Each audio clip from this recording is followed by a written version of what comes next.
नमस्कार। आज का एजेंडा में आप सभी का स्वागत है। मैं हूं बरखा बली। आज का एजेंडा में सबसे पहले नजर डालते हैं देश और प्रदेश की तमाम बड़ी खबरों पर जो आजकल सुर्खियों में बनी हुई हैं। तो चलिए उन खबरों पर नजर डालते हैं।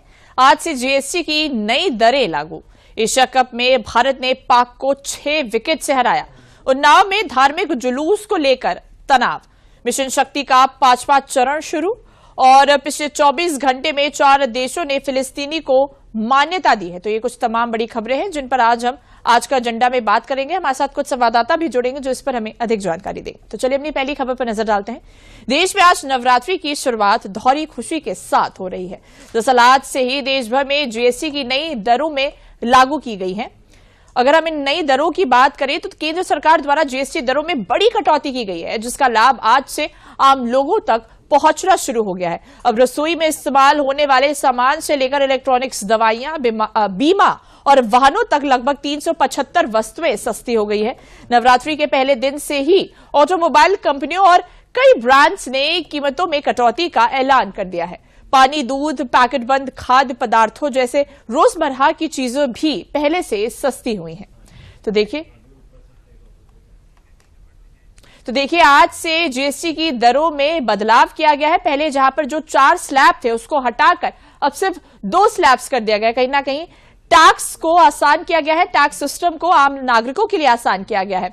देखिए क्या कुछ सस्ता हुआ है, चलिए आपको बताते हैं। देखिए शिक्षा के क्षेत्र की बात करें तो उसमें सबसे ज्यादा कटौती की गई है जीएसटी की दरों में। ऑटोमोबाइल क्षेत्र में भी, जैसे छोटी कार और मोटरसाइकिल है, पहले 28% था, अब आपको सिर्फ 18% जीएसटी देना है। इलेक्ट्रॉनिक डिवाइस की अगर बात करें तो एयर कंडीशनर, टीवी, इन सब में भी कटौती की गई है। वहीं बच्चों की बोतलें, नैपकिन और डायपर, सिलाई मशीन, साबुन, शैम्पू, टूथपेस्ट, घी, मक्खन, नूडल्स और नमकीन, इसमें पहले 12% तक आपको जीएसटी देना पड़ता था, लेकिन अब इसमें सिर्फ आपको 5% तक जीएसटी देना है। वहीं अगर बर्तन की हम बात करें, जो रोजमर्रा के सामान है, उसमें भी कटौती की गई है। हेल्थ सेक्टर में सबसे ज्यादा बदलाव किया गया है। हेल्थ इंश्योरेंस में पहले आपको 18% तक जीएसटी देना पड़ता था, लेकिन अब कुछ नहीं देना है। थर्मामीटर, ऑक्सीजन में 12% या 18% तक आपको जीएसटी देना पड़ता था, लेकिन अब सिर्फ 5% देना है। कृषि के क्षेत्र की अगर बात करें तो ट्रैक्टर टायर, ट्रैक्टर, सिंचाई की मशीन, कृषि मशीनरी में 18 और 12% तक पहले आपको जीएसटी देना पड़ता था, लेकिन अब सिर्फ 5%। तो देखिए कई जो सामान है उसकी जो दर है वो सस्ते किए गए हैं। जीएसटी दर में बड़ा बदलाव, जिससे आम नागरिकों को बड़ा फायदा मिलने वाला है। अब देश में आम आदमी के काम आने वाली लगभग हर चीज सस्ती हो गई है, लेकिन यह भी जानना जरूरी है कि चीजें कितनी सस्ती हो गई है। हम एक अनुमान लगाते हुए आपको इस बचत का गणित समझाने की कोशिश करते हैं।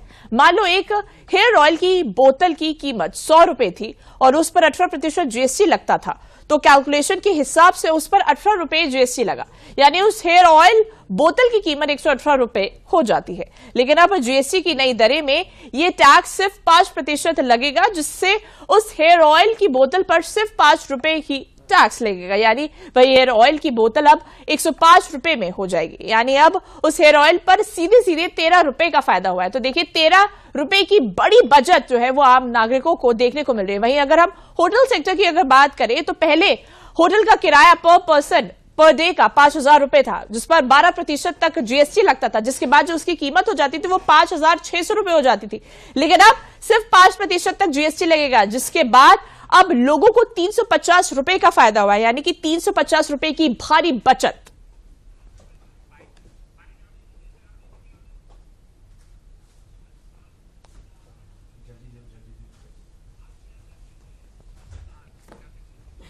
तो देखिए कौन कौन से सामान है जिस पर जो जीएसटी है वो बढ़ा दी गई है। लग्जरियस और जो स्वास्थ्य के लिए हानिकारक है वो सामान है जिस पर जीएसटी के दर में बढ़ोतरी की गई है। कार्बोनेटेड और कैफिनेटेड बेवरेजेस, 350 सीसी से ज्यादा इंजन वाली मोटरसाइकिल, एयरक्राफ्ट, इन सब में अब सिर्फ 40% दर बढ़ा दिया गया। 40% जीएसटी आपको देना पड़ेगा। वहीं स्वास्थ्य के लिए जो हानिकारक है, pan masala, additional sugar products, non alcoholic beverages, पहले उसमें 28 और 18% तक जीएसटी देना पड़ता था, लेकिन अब उसमें भी 40% तक जीएसटी देना है। तो कहीं ना कहीं भारत सरकार द्वारा बड़ी पहल, जो जरूरत की चीजें हैं आप नागरिकों के लिए, उसमें तो कटौती की गई है, लेकिन जो स्वास्थ्य के लिए हानिकारक है और जो लग्जरियस सामान है, यानी कि जो एक तबके के लिए है, उसमें बढ़ोतरी की गई है।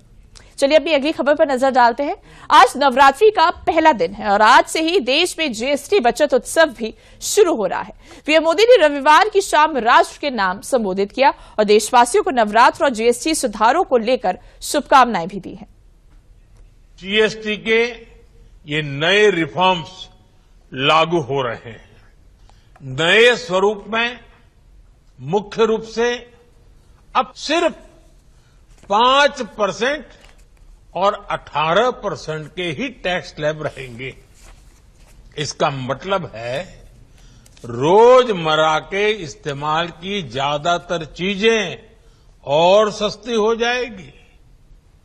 खाने पीने का सामान, दवाइयां, साबुन, ब्रश, पेस्ट, स्वास्थ्य और जीवन बीमा, ऐसे अनेकों सामान, अनेकों सेवाएं या तो टैक्स फ्री होगी या फिर केवल 5% टैक्स देना होगा। तो देखिए, नवरात्रि के एक दिन पहले प्रधानमंत्री नरेंद्र मोदी ने देश को संबोधित किया, कहीं ना कहीं नवरात्रि की शुभकामनाएं दी और जीएसटी की दरों में जो बदलाव हो रहा है उसके बारे में भी बताया। पीएम मोदी की 10 बड़ी बातें क्या है, चलिए आपको बताते हैं। तो देखिए, देश में खुशियां बढ़ेंगी, सभी को इस जीएसटी बचत का उत्सव का फायदा होगा, ये बड़ी बात पीएम मोदी ने कही है। जीएसटी रिफॉर्म्स भारत की ग्रोथ स्टोरी को एक्सेलरेट करेगा। जीएसटी की नई दरों से कारोबार होगा और आसान। नए जीएसटी रिफॉर्म्स की वजह से देशवासियों के 2.5 लाख करोड़ रुपए बचेंगे। 2014 में टैक्स और टोल का जंजाल फैला था। 2017 में हमने जीएसटी रिफॉर्म की और ये कदम उठाया। जीएसटी पर हमारा मंत्र नागरिक देवो भव है। अब ज्यादातर सामान्य टैक्स फ्री या उन पर केवल 5% ही टैक्स देना पड़ेगा। वहीं लघु उद्योगों को, कुटीर उद्योगों को होगा इससे बड़ा फायदा। इसी के साथ देशवासियों से मेड इन इंडिया यानी कि स्वदेशी सामानों की चीजों को खरीदने की अपील भी प्रधानमंत्री नरेंद्र मोदी ने की है। तो देखिए, ये 10 बड़ी बातें हैं प्रधानमंत्री नरेंद्र मोदी की, जो उन्होंने जीएसटी लागू होने के एक दिन पहले यानी कि नवरात्रि के एक दिन पहले उन्होंने देशवासियों को संबोधित किया और इस बारे में जानकारी दी। तो देखिए, इस खबर पर अधिक जानकारी देने के लिए हमारे साथ अर्थशास्त्री एमके अग्रवाल जुड़ चुके हैं। एमके अग्रवाल जी, देखिए, आज से जो जीएसटी की नई दरें हैं वो लागू हो रही है। इसका फायदा मिडिल क्लास और जो लोअर मिडिल क्लास है उनके लिए कैसे आप देख रहे हैं? क्या गेम चेंजर ये साबित होगा? ये जो प्रधानमंत्री जी का इनिशिएटिव रहा 15 अगस्त 2025 को लाल किले से, और तुरंत ही आप कह लीजिए कि 3 वीक्स में ये लागू होने के लिए तैयारी कर ली गई 3 सितंबर को 2025 को, और आप देखिए कि आज 22 तारीख यानी कि 5 सप्ताह में प्रधानमंत्री जी के आह्वान पर जीएसटी एक हिस्टोरिक, जिसको कह सकते हैं, भारत का टैक्स रिफॉर्म बन चुका है। और जो दरें लगी 5%, बरखा जी आप ध्यान दीजिएगा, बहुत सी दुकानें ऐसी मिलेंगी, गली की, मोहल्ले की या किराने की दुकानें, जहां पर आपको केवल 5% वाले ही आइटम मैक्सिमम जो होते हैं वही उनके यहां मिलेगा, जो सामान्य रोजमर्रा की चीजें हैं। तो अब तो ये कहना पड़ेगा, दुकानों को ये कहना पड़ेगा, वी आर 5% जीएसटी शॉप। 18% थोड़ा हाई रेंज वाले में चला जाता है। तो इस प्रकार से देखते हैं तो इसका जो पूरा मॉडल बदल दिया है जिस प्रकार से प्रधानमंत्री मोदी जी ने, और आज अगर देखते हैं तो शेयर बाजार ने इसको सलामी भी दी है कि जो ट्रंप सरकार ने किया है वीजा पर लगाकर, H1 वीजा पर लगा करके अपना फीस बढ़ा करके किया है, उसको इग्नोर करते हुए जो जीएसटी को वेलकम किया अक्रॉस द इंडस्ट्रीज, आप देखिए सबने इसको वेलकम किया है। और ये भारत का एक नए प्रकार का ग्रोथ इंजन सृजित कर रहा है। मिडिल क्लास, जिसको न्यू मिडिल क्लास प्रधानमंत्री जी ने कहा, जो 25 करोड़ लोग गरीबी रेखा से बाहर आए और जो मिडिल क्लास है, वो भारत की अर्थव्यवस्था को तेजी से आगे विकसित भारत की ओर ले जाने का पूरा सहयोग करते हुए दिखाई पड़ रहे हैं। बिल्कुल एमके अग्रवाल जी। जी एमके अग्रवाल जी, आप कुछ बता रहे थे। और दूसरी बात जो प्रधानमंत्री जी ने एक महत्वपूर्ण बात यह कही है कि हम स्वदेशी के आधार पर अपने को आगे बढ़ाएंगे। उन्होंने अपने इतिहास से बताया कि देखिए, हम स्वदेशी थे और तब भी हमारा जीडीपी वैश्विक स्तर पर 27% हुआ करता था। हम क्वालिटी प्रोडक्ट का मैन्युफैक्चर करते थे। एक बड़ी बात उन्होंने राज्यों का भी आह्वान किया कि आप अपने यहाँ एमएसएमई सेक्टर को पूरा सपोर्ट करिए, उसको बढ़ने का पूरा मौका दीजिए, जहां रोजगार सृजन होता है और जहां उत्पादन होता है लोकल टैलेंट का इस्तेमाल होगा। और जिस प्रकार की वैश्विक चुनौतियां बढ़ती चली जा रही हैं, वो भारत के खिलाफ न होकर के अपने ही खिलाफ वो लोग बना रहे हैं, लेकिन भारत भी उसका शिकार है। तो ऐसे में हम अपनी डोमेस्टिक इकोनॉमी को, घरेलू अर्थव्यवस्था को जितना सशक्त करेंगे, हम उतनी तेजी से विकसित भारत की ओर बढ़ पाएंगे। बिल्कुल एमके अग्रवाल जी, कहीं ना कहीं प्रधानमंत्री नरेंद्र मोदी ने भी ये बात कही है कि मेड इन इंडिया यानी कि जो स्वदेशी सामान है उसका उपयोग ज्यादा से ज्यादा करें, क्योंकि देखिए अब जीएसटी के दरों में कटौती हो गई, कहीं ना कहीं इसका जो लाभ है सीधे तौर पर आम नागरिकों को मिलता हुआ नजर आ रहा है। एमके अग्रवाल जी, इन तमाम जानकारियों के लिए आपका बहुत बहुत धन्यवाद। तो आज का एजेंडा में आगे बढ़ते हैं। एशिया कप 2025 के सुपर 4 मुकाबले में भारत और पाकिस्तान की हुई भिड़ंत में भारत ने एक बार फिर पाकिस्तान को रौंद दिया। टीम इंडिया ने दमदार खेल दिखाते हुए पाकिस्तान को करारी हार का मजा चखाया। मुकाबले में भारत ने पाकिस्तान को 6 विकेट से हराया और लगातार 7वीं बार एशिया कप में पाकिस्तान पर फतेह हासिल की। इस मैच में पाकिस्तान ने पहले बल्लेबाजी करते हुए भारत को 172 रन का टारगेट दिया, लेकिन जैसे ही टीम इंडिया की ओपनिंग जोड़ी मैदान में उतरी तो पाकिस्तान चारों खाने चित नजर आया। शुभमन गिल और अभिषेक शर्मा ने तूफानी बल्लेबाजी करते हुए ओपनिंग साझेदारी में 100 से अधिक रन जोड़े, जिसमें अभिषेक शर्मा ने 74 रन और शुभमन गिल ने 47 रन बनाए और 172 रन के टारगेट को भारतीय टीम ने 18.5 ओवर में 4 विकेट खोकर चेस कर लिया।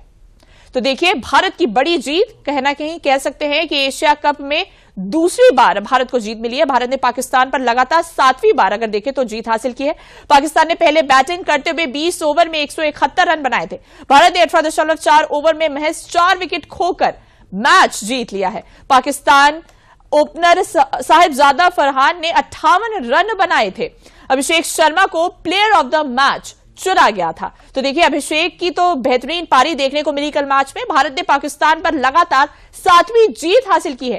पाकिस्तान ने पहले बैटिंग करते हुए 20 ओवर में 171 रन बनाए थे। भारत ने 18.4 ओवर में महज 4 विकेट खोकर मैच अपने नाम कर लिया। पाकिस्तानी ओपनर साहिबजादा फरहान ने 58 रन केवल बनाए थे। तो देखिए भारत पाकिस्तान एशिया कप मुकाबले में दोनों टीमों के बीच कई हीट मोमेंट्स भी देखने को मिले, लेकिन मैदान पर पाकिस्तानी खिलाड़ियों ने कुछ ऐसा सेलिब्रेशन किया जिसको लेकर उसकी काफी आलोचना हो रही है। आप इन 2 तस्वीरों के जरिए देख सकते हैं पाकिस्तानी खिलाड़ियों के सेलिब्रेशन की। ये वो तस्वीरें हैं जिसको लेकर नया विवाद जो है वो खड़ा हो गया। आप एक तस्वीर में देख सकते हैं किस तरह से पाकिस्तानी बैटर फरहान का मिसाइल वाला सेलिब्रेशन सामने आया है जब उसने हाफ सेंचुरी बनाई थी। वहीं हारिस राउस का भी विवादित सेलिब्रेशन अब ये तस्वीरों में देख सकते हैं किस तरह से दोनों विवादित जो जेस्चर्स हैं वो कर रहे हैं। कहीं ना कहीं ये विवाद का बड़ा जो कारण है वो बन गया है। पाकिस्तान का एक और घिनौना चेहरा सबके सामने आया है मैच में, जहां पर एक तरफ बल्लेबाज मिसाइल दागने का जो है वो इशारा कर रहे हैं, वहीं दूसरी तरफ हारिस राउस भी इस तरह के नजारे दिखा रहे हैं। तो देखिए पाकिस्तान सुधरने वाला नहीं है। इस तरह के नजारे कल भी मैच में देखने को मिले।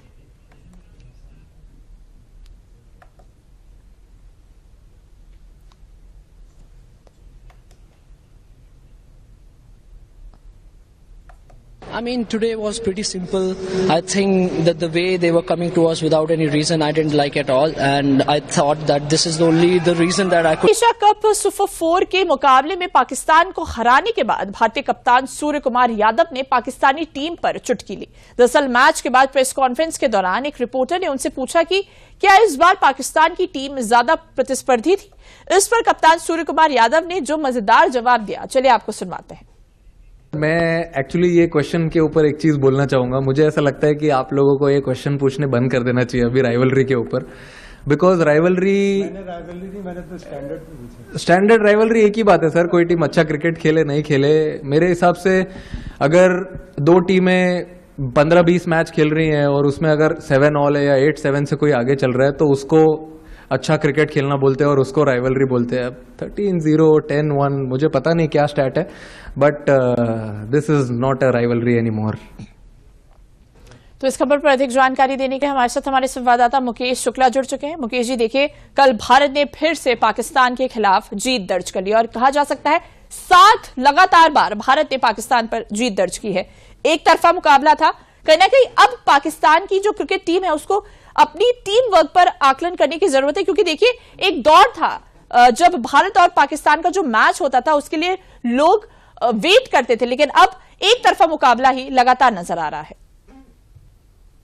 बिल्कुल बरखा, एक तरफा मुकाबला ही नजर आ रहा है। कल मैं खुद आईसीसी के इस मैच में था दुबई में और मैंने स्टेडियम में देखा जिस तरह का फैंस का टर्नआउट था पाकिस्तान के लिए बहुत ही निराशाजनक था, क्योंकि हिंदुस्तान पाकिस्तान का मैच कभी भी इतना खाली नहीं गया जितना कल देखने को मिला। 24,000 की कैपेसिटी, 16-17 हजार से ज्यादा लोग नहीं थे, स्टैंड एम्प्टी पड़े थे, यानी कहीं ना कहीं फैंस निराश थे। उन्हें पता था कि इनका होना यही हसल है और लास्ट में यही हुआ। जब वहां पर फैंस से हमने बात करी मैच के बाद तो उन्होंने कहा कि ये इतनी नौसिखिया टीम है कि इन्होंने जो भी मैच खेला कितना बेकार तरीके से खेला, इतने अच्छे मौके बने थे, कमजोर फील्डिंग हुई शुरुआत में इंडिया से, तो उन्होंने उसका फायदा उठा करके 171 तो बनाए। लेकिन जिस तरह की गेंदबाजी आप देखिए, जैसे अभिषेक शर्मा और शुभमन गिल ने कल खेला, चमत्कारी बल्लेबाजी थी। जिन्होंने उनकी बल्लेबाजी देखी होगी, 26 साल के शुभमन गिल और 25 साल के अभिषेक शर्मा, दोनों पंजाब से अंडर-12 में खेले थे, उसके बाद भारत के लिए दोनों सलामी बल्लेबाजी करते हैं।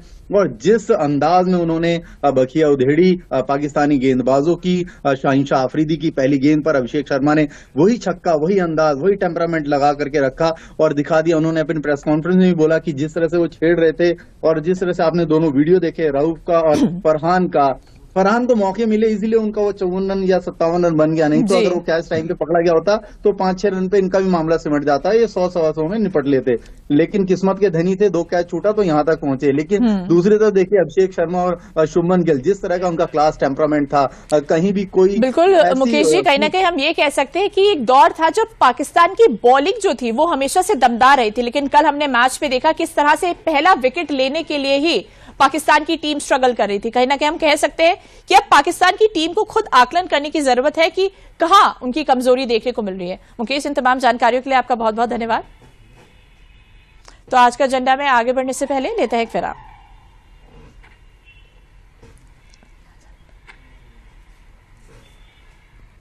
सुनो, एक अच्छी इंश्योरेंस पॉलिसी एआई से पूछते हैं। एक ऐसी पॉलिसी जिसमें प्रीमियम पेमेंट हो लिमिटेड पर इनकम आती रहे लाइफ टाइम। LIC का जीवन उत्सव। वाह, लाइफ टाइम सेलिब्रेशन मनाइए LIC के जीवन उत्सव के साथ, फ्यूचर सेट है। तो आज का एजेंडा में आगे बढ़ते हैं। प्रदेश के उन्नाव जिले में नवरात्र से ठीक एक दिन पहले माहौल बिगड़ने की कोशिश की गई। दरअसल उन्नाव में रविवार रात करीब 8 बजे मुस्लिम समुदाय के कुछ लोगों ने आई लव मोहम्मद का जुलूस निकाला और उसे दुर्गा मंदिर के पास से गुजारा।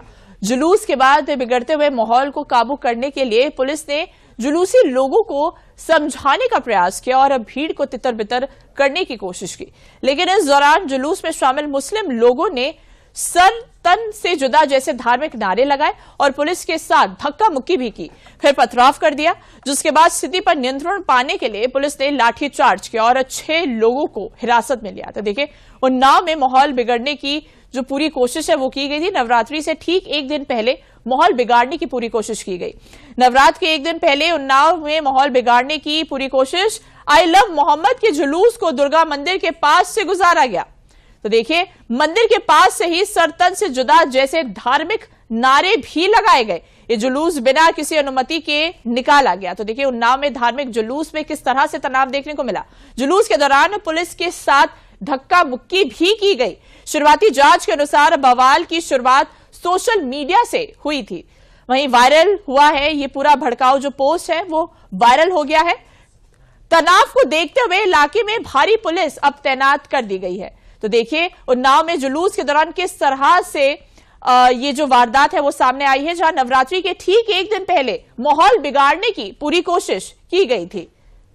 देखिए, ये जो मामला है वो कानपुर से जो विवाद है वो जुड़ा हुआ बताया जा रहा है। 4 सितंबर को 12 वफात के मौके पर आई लव मोहम्मद का साइन बोर्ड लगाया गया था। अगले दिन कुछ हिंदू संगठनों ने इसका विरोध करते हुए इसे नई परंपरा बताया। विवाद इतना बढ़ गया कि दोनों समुदायों में नारेबाजी और टकराव हो गया। एफआईआर दर्ज होने के बाद मुस्लिम समुदाय ने विरोध जताते हुए कई शहरों में जुलूस निकाला।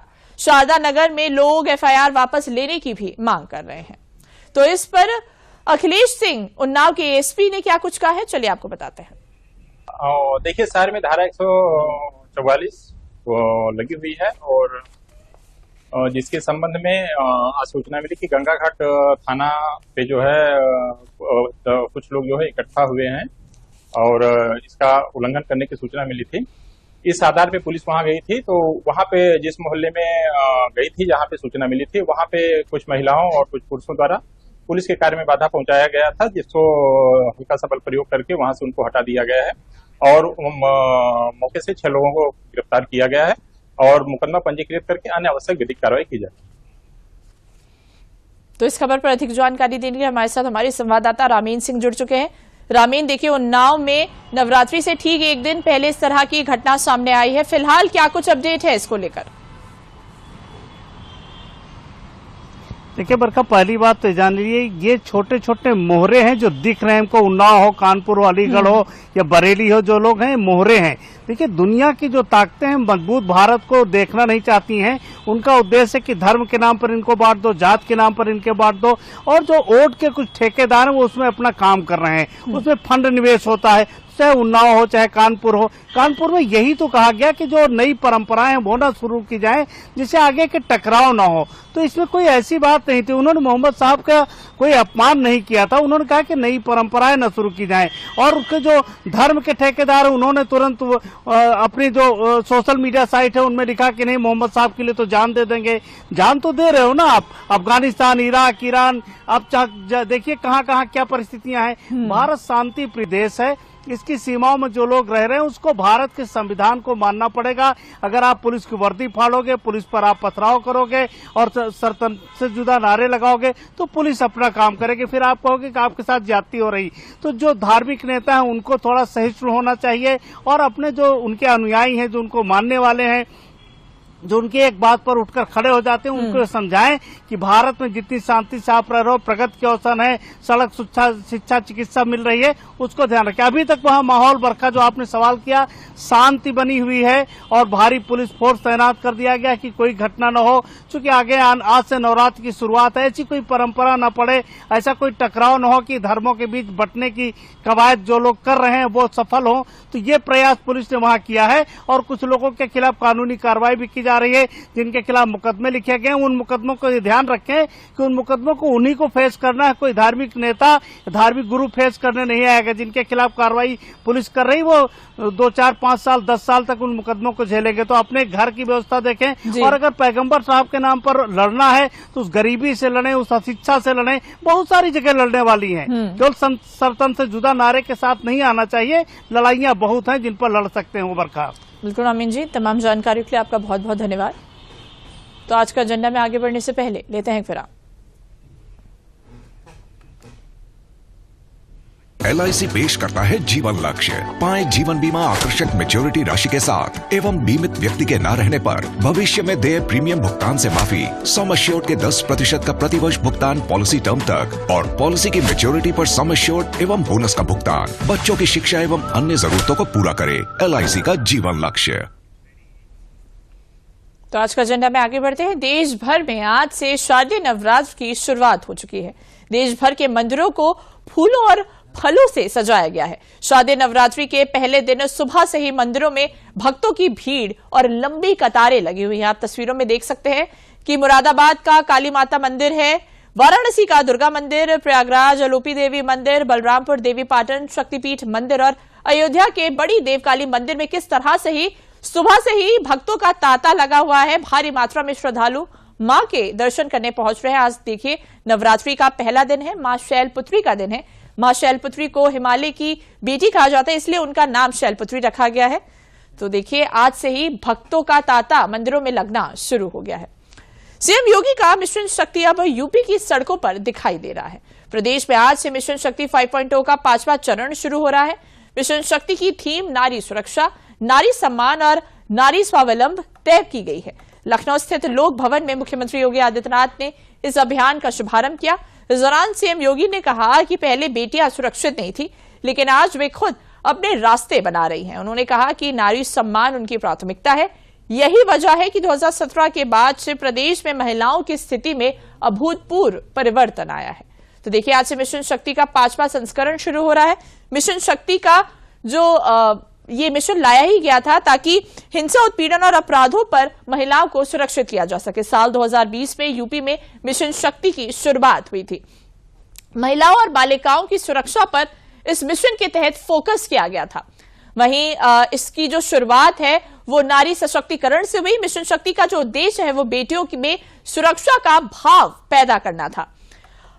इस बार ये मिशन 22 सितंबर से शुरू होकर 30 दिनों तक चलने वाला है। तो देखिए, 30 दिनों तक ये मिशन चलने वाला है। कहीं ना कहीं इसका जो फोकस है वो महिलाओं से जुड़े अपराध पर अंकुश लगाना है। जोनल एडीजी, आईजी, डीआईजी समेत बड़े अधिकारी फील्ड पर उतरेंगे। साल 2020 से मिशन शक्ति की शुरुआत हुई थी। पिछले 24 घंटे में अमेरिका और इजराइल को 4 बड़े देशों की ओर झटका दे दिया गया है। दरअसल पिछले 24 घंटे में ब्रिटेन, कनाडा, ऑस्ट्रेलिया और पुर्तगाल ने फिलिस्तीन को औपचारिक तौर पर एक स्वतंत्र देश के रूप में मान्यता दे दी है। इन 4 देशों की मान्यता के बाद फिलिस्तीन को मान्यता देने वाले देशों की संख्या बढ़कर अब करीब 150 हो गई है। वहीं इन देशों की ओर से फिलिस्तीन को मान्यता देने पर नेतन्याहू खूब भड़के हैं। बेंजामिन नेतन्याहू ने कहा है कि फिलिस्तीनी देश की स्थापना को कभी जमीन पर उतारने नहीं दिया जाएगा। साथ ही ब्रिटेन, कनाडा और ऑस्ट्रेलिया जैसे पश्चिमी सहयोगियों के फिलिस्तीनी स्टेट को मान्यता देने पर नेतन्याहू ने आरोप लगाया कि ये नेता हमास को इनाम दे रहे हैं। नेतन्याहू ने कहा कि हमास ने इजराइल में किस तरह से हमले को अंजाम दिया उसको ये देश नजरअंदाज कर रहे हैं। इससे फिलिस्तीनी गुट हमास का हौसला बढ़ेगा। तो इस खबर पर अधिक जानकारी देने के लिए हमारे साथ वीएन भट्ट जुड़ चुके हैं। वीएन भट्ट जी, देखिए, नेतन्याहू ने उन देशों की आलोचना की है जिन्होंने फिलिस्तीन को मान्यता दे दी है। आप इसको कैसे देखते हैं? अंतर्राष्ट्रीय पटल पर जो नेतन्याहू ने कहा है, इसका असर कैसे देखने को मिलेगा? ये मान्यता केवल सिंबॉलिक है, प्रतीकात्मक है। अगले माह 7 अक्टूबर को इस युद्ध के 2 वर्ष पूरे हो जाएंगे। अक्टूबर 7, 2023 को शुरू हुआ था। अब तक 65,000 से ज्यादा फिलिस्तीन सिविलियंस की इसमें मौत हो चुकी है और गाजा का जो गाजा पट्टी कहलाता है, गाजा स्ट्रिप का 80% से अधिक इलाके पे इजरायली सेना का कब्जा हो चुका है और पूरा इलाका मलबे में बदल चुका है। तो ये जो है तो इस ये मान्यता की घोषणा है, इसका कोई अर्थ इसलिए भी नहीं है। अभी 2 दिन पहले अमेरिकन प्रेसिडेंट ने $6.5 बिलियन की आर्म्स एड की घोषणा की है इजराइल के लिए। तो एक तरफ अमेरिका जो सीनियर पार्टनर है नेटो का और वेस्ट का बॉस है, वो तो $6.5 बिलियन की आर्म्स एड दे रहा है और एक ब्रिटेन है जो कहीं से भी अब इंटरनेशनल पावर नहीं रहा, वो आज उसको मान्यता की घोषणा कर रहा है। इसका अर्थ केवल ये है कि एक संकेत, एक सिंबॉलिकल दबाव बनाना इजराइल के ऊपर कि अब मिडिल ईस्ट में शांति कायम हो, इजराइल अपने युद्ध को रोके। इसके अधिक इसका कोई मतलब नहीं है। और अगर इतिहास की बात देखें तो 1917 में फर्स्ट वर्ल्ड वॉर के बाद ब्रिटेन के foreign secretary Arthur Balfour declaration को अगर देखें तो ब्रिटेन ने ही इसको क्रिएट किया था। ये परमानेंट फॉल्ट लाइन है वेस्ट एशिया में, ये ब्रिटेन ने ही क्रिएट की थी 1917 में ऑटोमन एम्पायर के कोलैप्स होने के बाद फर्स्ट वर्ल्ड वॉर में। और आज ब्रिटेन कह रहा है कि हम इसको मान्यता देते हैं। तो ये केवल प्रतीकात्मक है, संकेतात्मक है और ये सिंबॉलिकल है और दुनिया को ये संदेश देने का प्रयास, सिंबॉलिकल पॉलिटिक्स है, मैसेजिंग है। ये कह सकते हैं कि ये सिर्फ एक सिंबॉलिकल बात है जो नेतन्याहू ने कही है। वीएन भट्ट जी, इन तमाम जानकारियों के लिए आपका बहुत बहुत धन्यवाद। तो आज का एजेंडा में अभी के लिए बस इतना ही। मुझे दीजिए इजाजत। नमस्कार।